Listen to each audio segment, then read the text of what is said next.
Petra Kvitova, two-time Wimbledon champion, former world #2, and winner of 31 titles on tour, has announced she's going to retire after this year's U.S. Open. The Czech Republic native was one of the most dominant players of her generation, a player who possessed power and a wicked left-handed serve that really bothered her competition for well over a decade.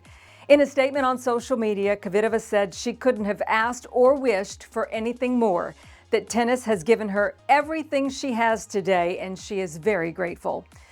Kvitova won Wimbledon in 2011 and 2014, defeating Maria Sharapova in a lopsided final when she was just 21, and returning 3 years later to breeze past Eugenie Bouchard 6-3, 6-0 for her second title at SW19.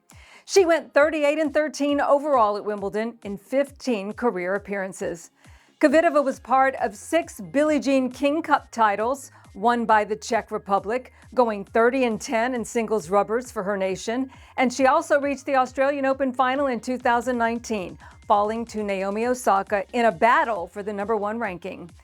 Kvitova earned 64 top 10 wins, including 7 against #1 ranked players. She's known for her gentle demeanor, warmth, and humanity by her peers and the media, even when she's facing huge obstacles. In 2016, you may remember, she was stabbed in the hand by an intruder who broke into her home.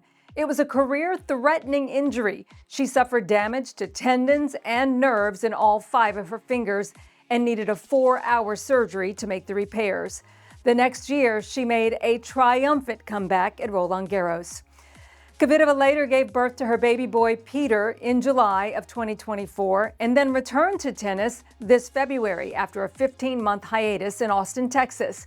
She was recently handed a wild card into the main draw at Wimbledon, which begins Monday, July 30th. We'll see her again at the U.S. Open, and then she says goodbye. Kvitova says she leaves the sport with the same smile that you've seen on her face on and off the court her entire career.